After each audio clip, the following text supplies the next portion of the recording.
कहूँगा बेवकूफ़ मत बनो, क्योंकि मान लो कोई कोर्स है 4,000 का, 5,000 का, 10,000 का, 20,000 का, 50,000 का, 1,00,000 का, वट हर तरह के कोर्सेज मार्केट में अवेलेबल हैं। थोड़ा सा दिमाग लगाओ कि क्या वो जो कोर्स है, जो भी वो बंदा पढ़ा रहा है, उसका एक लेवल है ना, उससे लाख गुना ज़्यादा जो बंदा अचीव कर चुका है लाइफ में, उसने कोई ना कोई बुक लिखी होगी जो हो सकता है 100-200 रुपए की हो, तो वो बुक क्यों नहीं पढ़ते? क्यों 10,000 रुपए का एक कोर्स ले रहे हैं, जबकि आप 1,000 रुपए में 10 बुक्स ले सकते हो और वो सारी बुक्स एक से बढ़कर एक होंगी। वो जो बंदा आपको कोर्स सिखा रहा है या जो कोर्स बेच रहा है, मान लो 5-10 हज़ार रुपए में, उससे लाख गुना ऊपर लेवल के बंदे हैं जिन्होंने अपने सारे एक्सपीरियंस शेयर करे हुए हैं। हो सकता है वो इंडिया में ना हो, यूएस में हो, कहीं और हो, बट उससे फर्क क्या पड़ता है? डिजिटल जो डायनामिक्स है वो तो सेम ही है ना जी। जो बेसिक्स ऑफ मार्केटिंग है वो तो सेम ही रहेगा ना। फिर चाहे वो मार्केटिंग यूएस में हो रही है, चाहे यूके में हो रही है, चाहे इंडिया में हो रही है, तो कहीं से भी सीखो ना। और बहुत सारे लोग हैं जो फ्री में भी सिखा रहे हैं। इनफैक्ट एक्चुअल में जो बंदे एक लेवल पे पहुंच चुके हैं, those who are content with the kind of money that they have, हो सकता है वो पैसे भी ना ले, क्योंकि उनके लिए पैसा मोटिव ही नहीं है, तो वो एक्चुअल में शेयर कर रहे हैं। There is a strong possibility कि 90% से ज़्यादा पॉसिबिलिटी ये है कि जो बंदा आपको ये 5-10 हज़ार रुपए के कोर्सेज बेच रहा है ऑनलाइन, तो आप इंडिया में, यूएस में, यहाँ पे वहाँ पे पूरे वर्ल्ड में आप देखोगे, आप जा करके सर्च करो ऑनलाइन डिजिटल कोर्स, लाखों पेजेस आ जाएंगे, लाखों वेबसाइट्स आ जाएंगी। तो ये जो लोग बेच रहे हैं वो खुद ही कुछ नहीं है, तो आपको क्या बनाएंगे? जिन्होंने खुद ही अभी कुछ नहीं किया, वो बेसिकली वो डिजिटल मार्केटिंग को यूज करके आपसे पैसा कमाना चाह रहे हैं जी। तो थोड़ा सा दिमाग लगाओ, थोड़ा सा समझना शुरू करो कि कहाँ पे पैसा लगाना है, कहाँ पे नहीं लगाना है। फॉर एग्जाम्पल, आपकी कैपेसिटी है तो मैं कहता हूँ आप 1 लाख का क्या 2 लाख का भी कोर्स लो, कौन रोक रहा है? आपके पेरेंट्स के पास में फालतू पैसा है तो अब आप चाहे 20 लाख का कोर्स करो, 50 लाख का करो, 1 करोड़ का करो, क्या फ़र्क पड़ता है?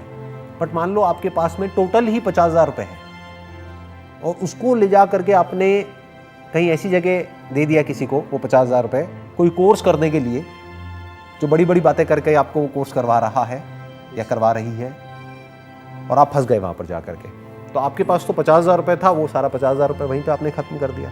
अब बिज़नेस कैसे करोगे? इससे बेटर ये था 50,000 रुपये वहाँ पर उस बंदे को देने की बजाय 500 रुपये की आप कोई बढ़िया बुक्स लेते। कंपैरेटिवली ई बुक्स जो होती हैं वो सस्ती होती है, तो ई बुक्स ले लेते। इवन फ्री भी अवेलेबल है। सिर्फ फ्री इंपॉर्टेंट नहीं है, ये भी ध्यान रखना है कि वो फ्री आ कहाँ से रहा है। इंडिया में बेसिकली फ्री के नाम पे बहुत लोग फंस जाते हैं, क्योंकि ये जो कोर्सेज बेचते हैं ना, ये सीधा डायरेक्ट नहीं बेचते हैं। पहले आपको फ्री का लालच देंगे, फिर कोर्स बेच देंगे, फिर आपके पास फ़ोन आने लग जाएंगे दिन में 10, 20, 30, अब ये कर लो, वो कर लो, वो कर लो, वो कर लो, अब ये बेसिक कोर्स आपने किया, अब एडवांस कर लो, अब ये कर लो, वो कर लो। तो ये फ्री के लालच में हम लोग बड़ी जल्दी फंस जाते हैं। तो ज़रूरी नहीं है कि सिर्फ फ्री ही इंपॉर्टेंट है, क्योंकि अगर फ्री में तो गार्बेज भी मिलता है ना जी, कचरा भी है। आप यहाँ से बाहर जाओगे, कूड़ादान है, वहाँ पे फ्री है सब कुछ, जितना मर्जी ले लो, तो क्या वो अच्छा है? तो आपको ये देखना है कि चाहे वो फ्री में है, चाहे उसके पैसे लग रहे हैं, that is not important. Important ये है कि सिखा कौन रहा है, उस बंदे का खुद का लेवल क्या है। अब क्या होगा, आपको ऐसे भी लोग मिलेंगे जो एक लेवल पे हैं और वो उसी चीज़ का चार्ज कर रहे हैं, मान लो 50,000 रुपये, और उनसे ज़्यादा नॉलेजेबल, उनसे ज़्यादा एक्सपीरियंस्ड, उनसे ज़्यादा पैसे वाले लोग बैठे हैं जिनके लेक्चर्स आपको फ्री में देखने को मिल जाएंगे। तो देखो, वहाँ से आपको सीखने को मिलेगा। तो फ्री भी देखना पड़ेगा कहाँ से आ रहा है, उसका बंदे का खुद का लेवल क्या है। आपको समझ आया ये बात? क्लियर हुई? बिल्कुल, एब्सोल्युटली क्लैरिटी आई ना जी, कि अगर आपके पास में लिमिटेड पैसा है, मान लो 50,000 रुपये, 1 लाख रुपए, तो फालतू के कोर्सेज में अपना पैसा वेस्ट मत करो। उस पैसे को इंटेलिजेंटली इन्वेस्ट करो, एक एक रुपए को सोच समझ के खर्च करो। सीखना है तो आज की डेट में 1,000-2,000 रुपये में, इसको इन्फॉर्मेशन एज बोलते हैं, 1,000-2,000 रुपये में अच्छी जगह से, अच्छे लोगों से, अच्छी बुक से आप सीख सकते हो। तो अपने उस 50,000 रुपये को, लाख रुपए को बचाओ, उसको यूज़ करो बिजनेस को करने के लिए, जो सीखा है उसको प्रैक्टिकली करने के लिए। इसी के रिगार्डिंग इसके नेक्स्ट टॉपिक लेके चलूँ तो how to be a visionary after completing 12th और ग्रेजुएशन। उसके बाद मतलब हमारा विज़न क्यों ऐसा हो जाता है, हम उसे स्ट्रॉन्ग कैसे करें विज़न को? आपने कहा कि अपनी विजन को स्ट्रॉन्ग कैसे करें, तो इम्पॉर्टेंट ये नहीं है कि हम अपनी विजन को स्ट्रॉन्ग करें, इम्पॉर्टेंट ये है कि हम अपनी विजन को क्लियर करें। दोनों में बड़ा डिफरेंस है। ज़्यादातर लोग क्या करते हैं, अपनी विजन को बहुत स्ट्रॉन्ग कर लेते हैं कि मुझे ये करना है और हर हालत में करना है, but they don't have any clarity और एनी क्लू अबाउट कि वो क्या कर रहे हैं, क्यों कर रहे हैं, वो करके क्या होने वाला है, कैसे करना है, उस सब के ऊपर उनका ध्यान नहीं है। तो उनको क्लियरली नहीं पता है कि मुझे क्या करना है और कैसे करना है। जो भी उनके माइंड में एक विजन है उसको लिख करके या तो कहीं पे लगा दिया है या अपने दिमाग में बिठा लिया है कि मुझे ये करना है, ये करना है, ये करना है। सब लोग मना कर रहे हैं, घर वाले वो कह रहे हैं क्या बकवास है, तो वो घर वालों से लड़ रहे हैं, तो वो विजन और स्ट्रांग होती चली जा रही है। तो उन्हें लग रहा है कि मैं सही ट्रैक पे हूँ। तो विजन स्ट्रांग नहीं होनी चाहिए, विजन क्लियर होनी चाहिए। If you are doing business तो you must be very clear about कि क्या प्रॉब्लम है जिसको मैं सॉल्व करने वाला हूँ अपने प्रोडक्ट्स या सर्विसेज के through. That is important, not strength of vision. क्योंकि बहुत लोग हैं उनकी विजन बहुत स्ट्रांग होती है, स्ट्रांग इन द सेंस कि उनका जो भी ड्रीम है उसको उन्होंने बहुत स्ट्रांगली पकड़ लिया है कि मुझे मिलियनेयर बनना है, मुझे बिलियनेयर बनना है। उससे कुछ थोड़ी ना होता है। इंपॉर्टेंट ये है कि are you clear in your mind कि आप एग्जैक्टली क्या कर रहे हो और उससे और लोगों का क्या बेनिफिट होने वाला है। क्योंकि उनका बेनिफिट होगा तभी तो आपको पैसे देंगे, तभी तो आप आगे बढ़ोगे। फिर चाहे वो जॉब हो चाहे बिजनेस हो, किसी कंपनी में जॉब कर रहे हो, अगर उस कंपनी का कुछ बेनिफिट होगा तभी तो आपकी प्रमोशन होगी। तो you must be very clear in your mind. अब क्लैरिटी कैसे आती है? जो भी हम करने वाले हैं उसमें through more and more of knowledge, through more and more of questioning, through more and more of understanding कि अभी दुनिया कहाँ पर है और किस डायरेक्शन में जा रही है। मैं जो काम कर रहा हूँ वो आज तो रेलेवेंट है कि आने वाले 5 साल बाद होगा। इसी को विजन कहेंगे ना। कि आप अभी से उसके ऊपर काम करो जो 5 साल बाद होने वाला है। जो हो चुका है अगर उसके बेस पर काम कर रहे हो तो उसको विजन नहीं कहेंगे।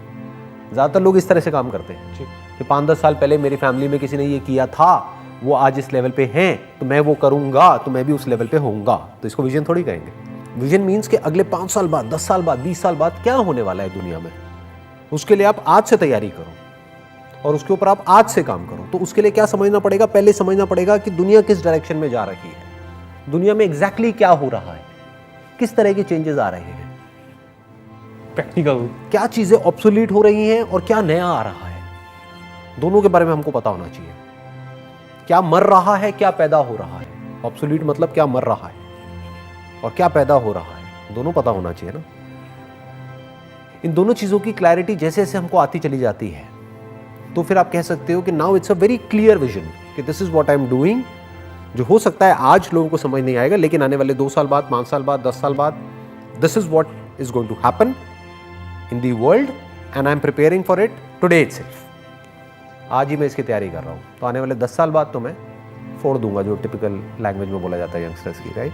यही लैंग्वेज यूज करी जाती है ना। फोड़ दूंगा, तोड़ दूंगा, तोड़ दूंगा फोड़ दूंगा, तोड़ दूंगा, व्हाटएवर। जैसा मैंने समझा कि इस चीज़ को प्रैक्टिकल करना है, सिर्फ सोचना ही नहीं है, प्रैक्टिकल भी करना है। तो इसमें भी मैं ऐड करना चाहता हूँ कि प्रैक्टिकल करते वक्त काफ़ी सारी कई बार प्रॉब्लम्स आती हैं, हम अकेले ही उस चीज़ को हैंडल नहीं कर पाते हैं। तो इस चीज़ में नेक्स्ट क्वेश्चन ये है कि how important is the role of mentor, teacher और guru? Do they really required और we should just work hard alone and just move on? Teacher है, मेंटोर है या गुरु है, उसके रोल को आप डिनाई कर ही नहीं सकते।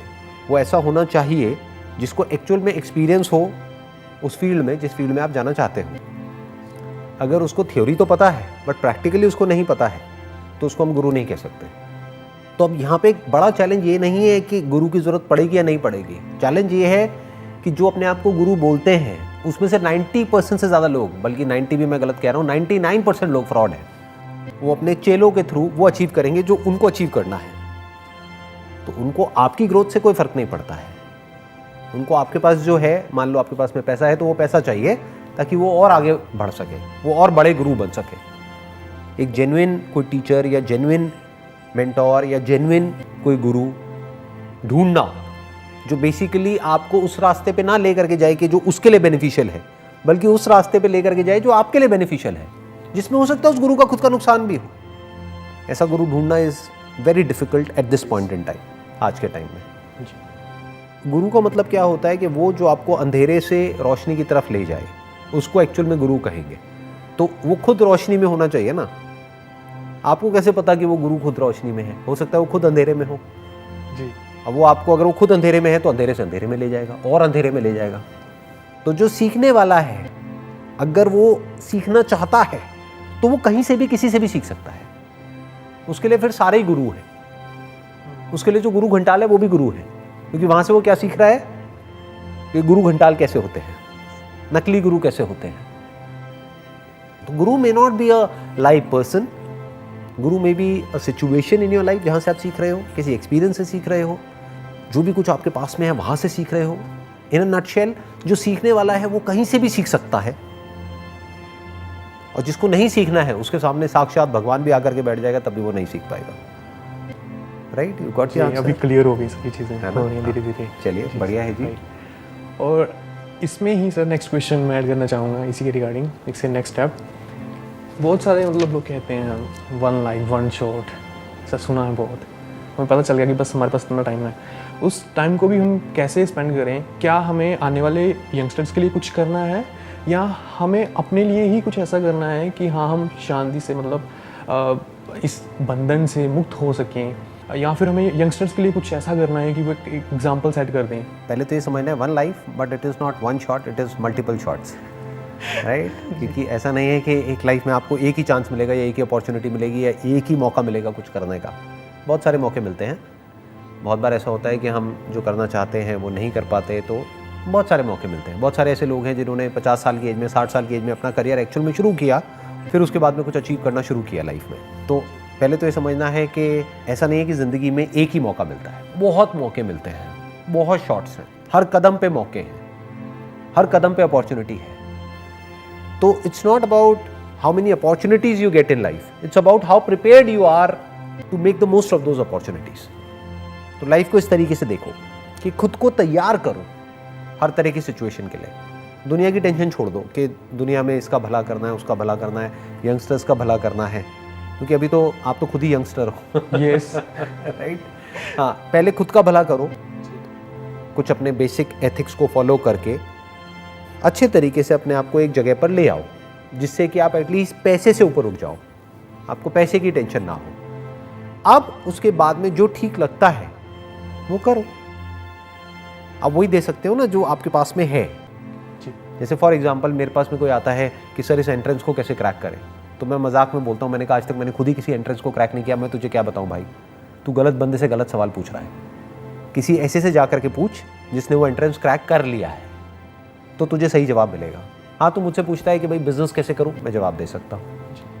तो पहले अपनी लिमिटेशन को समझो, पहले ये समझो आपके पास में क्या है, उतना ही शेयर करो। ये भलाई करने के चक्कर में ना बहुत सारे लोग बहुत रायता फैला देते हैं दुनिया में, बहुत गड़बड़ कर देते हैं। यस, हाँ, समझ गए। ये जो आपने एग्जांपल जिसकी अभी बात करी थी थोड़ी देर पहले, डिजिटल मार्केटिंग, जी, ज़्यादातर लोग पता है कोर्सेज कैसे बेच रहे हैं? 10 बुक्स उठाई डिजिटल मार्केटिंग के ऊपर, 10 में से थोड़ा थोड़ा कंटेंट निकाला, अपना एक खिचड़ी बनाई, खिचड़ी बना करके ऑनलाइन एक कोर्स निकाल दिया 4000 रुपये का, 5000 रुपये का। लो जी, उनसे अगर एक भी क्वेश्चन पूछोगे ना उनके उसी कोर्स से रिलेटेड कि भाई ये क्या है, इसका मतलब तो समझा दे, उन्हें खुद ही नहीं पता होगा। कॉल ही नहीं उठाते बाद में। उनको बेचने तक का मतलब था, वो उनका पूरा हो गया, उसके बाद में ना तो वो फ़ोन उठाएंगे ना ढंग से रिस्पॉन्ड करेंगे। अब हो सकता है मैं उस बंदे को यहाँ पर बुलाऊँ जो ऐसे कोर्सेज बेच रहा है, तो वो पता है क्या करेगा, वो बड़ी बड़ी बातें करेगा कि देखो मैं दुनिया की भलाई कर रहा हूँ, मैं एक डिजिटल मार्केटिंग एक्सपर्ट हूँ और मैं 5000 का कोर्स लोगों को बेच रहा हूँ और सबको डिजिटल मार्केटिंग सिखा रहा हूँ। वो झूठ बोल रहा है अपने आप से भी और औरों से भी। एक्चुअल में अगर आपको भला करना है किसी का भी, पहले खुद का भला कर लो। First you become an expert in a particular field, then help people related only to that particular field. बस, it must be very clear. और अगर एक्चुअल में किसी की हेल्प करना चाहते हो, it has to be without a motive, without your own selfish motive, क्योंकि नहीं तो वहाँ पे मिलावट हो जाती है। जैसे अगर आप मुझसे पूछोगे तो education must be free for all. Education के नाम पे पैसा नहीं लेना चाहिए। This is what I feel, that is real education. मतलब कोई डिस्क्रिमिनेशन नहीं होना चाहिए कि आपके पास में पैसा है तो आ जाओ, नहीं है तो भाड़ में जाओ, ये नहीं होना चाहिए। तो कौन है जो फ्री एजुकेशन दे सकता है?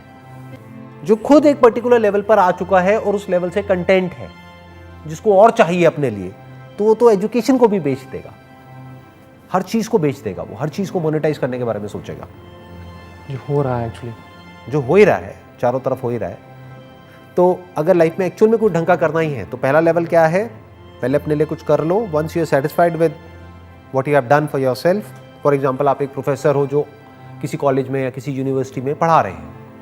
अब आप अपना जो लेवल है फाइनेंशियली, वहाँ पे आप सेटिस्फाइड हो, आपके पास में बहुत सारा फ्री टाइम है, शाम को भी है प्लस सैटरडे संडे भी है। उस टाइम पे वीडियो रिकॉर्ड करके यूट्यूब पे अपलोड नहीं कर सकते क्या?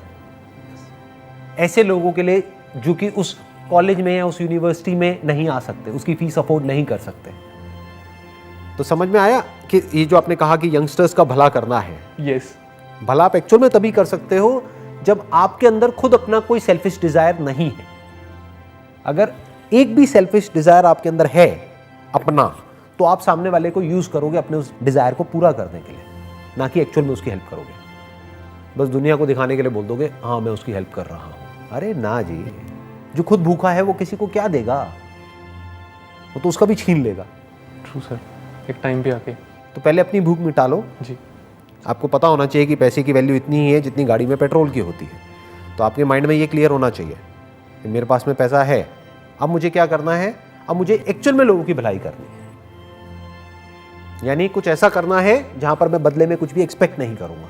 जैसे प्रेयर, जब आप किसी मंदिर में या कहीं पर भी, गुरुद्वारे में या कहीं पर भी जाते हो प्रेयर करने के लिए, तो क्या वहां पर जाकर के पैसे मांगते हो नो, या पैसे चढ़ाते हो?